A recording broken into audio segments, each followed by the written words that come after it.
Salut, attention, je ne vais pas dire la vérité, je vais proposer à mon habitude simplement mon témoignage sincère d'être humain sur le sujet de la nouvelle économie qui est en train de se mettre en place, en tout cas je l'appelle comme ça, du nouvel ordre mondial. On est encore dans la vidéo des essentiels, donc je vais faire le plus concis possible. Euh, J'assume je l'ai déjà dit, mais je le redis, d'évoquer le nouvel ordre mondial, parce que je pense que c'est une des intelligences du système qui se met en place, c'est que il fournit pas les mots pour parler de lui, et il y a une trop grande docilité à mon goût à utiliser la sémantique qui est proposée dans le mass média. Et du coup, ça nous empêche de penser correctement et de raisonner correctement, parce qu'on utilise un vocabulaire qui nous relie à un monde qui n'existe déjà plus, qui est en train d'être détruit. Et donc, on n'est pas apte à raisonner avec ce qui se passe, qui est tout nouveau. Donc, du coup, c'est très important d'utiliser du nouveau vocabulaire.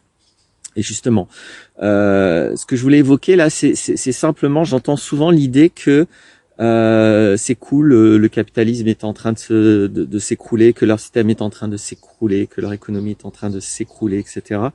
Et donc il y a des gens qui sont plutôt contents de ceci, en pensant que la suite sera cool. Et je à tort ou à raison, hein, je détiens pas la vérité, je pense que c'est une grave erreur. Parce qu'il n'y a rien qui s'écroule, ils sont juste en train de mettre en place quelque chose de très pensé, de très organisé, qui est absolument dû à rien de hasardeux. Et ils sont juste en train, pour moi, de détruire l'économie réelle. C'est pour ça que tous les petits commerces sont interdits finalement, de manière plus ou moins directe. Et puis pas que les petits, les moyens aussi. En fait, il y a que les multinationales qui vont survivre, et je vais expliquer pourquoi. Et je pense qu'ils sont en train de détruire l'économie réelle, c'est-à-dire les vrais échanges entre nous, entre humains, parce qu'ils n'en ont plus besoin et parce qu'ils ont enfin totalement dématérialisé leur pouvoir qui est la monnaie. Donc la monnaie ne repose absolument plus sur l'économie réelle. Donc ça détruira rien de leur système que de détruire l'économie réelle. Simplement, ils pourront arroser les sociétés qu'ils veulent et les multinationales qu'ils veulent avec un argent qui est totalement virtuel et qui dépend de rien. Donc ça posera absolument aucun problème de financer.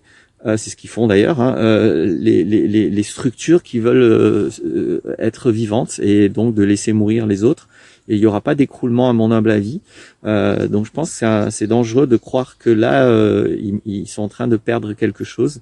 Ils se sont juste totalement désolidarisés de l'économie réelle.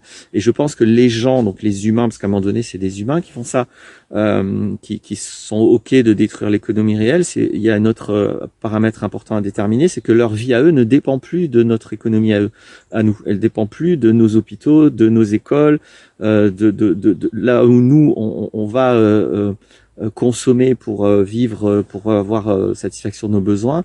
Eux, ils se sont totalement, leurs enfants sont pas dans nos écoles, ils vont pas dans nos hôpitaux, etc. Donc ils ont un peu rien à foutre que tous les services publics s'écroulent et que cette économie-là s'écroule, parce que eux, leur vie à eux n'en dépend pas et parce que leur pouvoir par la monnaie n'en dépend pas non plus. Donc je pense que c'est une grave erreur logique de considérer que il y a quelque chose qui s'écroule, il y a juste quelque chose qui est en train de changer, c'est ce qu'ils appellent le nouvel ordre mondial. C'est une nouvelle économie, moi je vais appeler ça une économie esclavagiste. Donc je pense qu'ils sont juste en train de remplacer l'économie qu'on connaît par une économie esclavagiste où la seule issue ce sera d'être employé esclave de multinationales, parce que comme il n'y aura pas le choix, on ne sera pas dans des conditions d'emploi même actuelles qui sont déjà pas top, mais je pense que ce sera encore pire. Voilà ce que je voulais dire.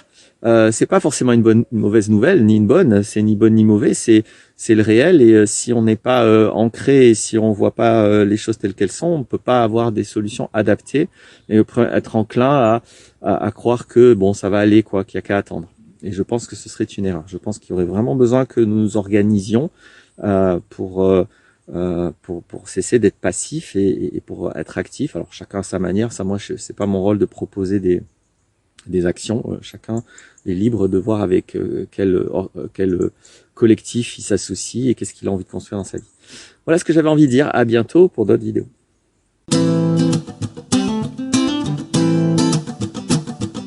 Life's a foolish game. Do you ever feel the same? Well, maybe we could change, turn the ship another way. Feel it in the darkness, sailing right into those jagged cliffs. Yeah.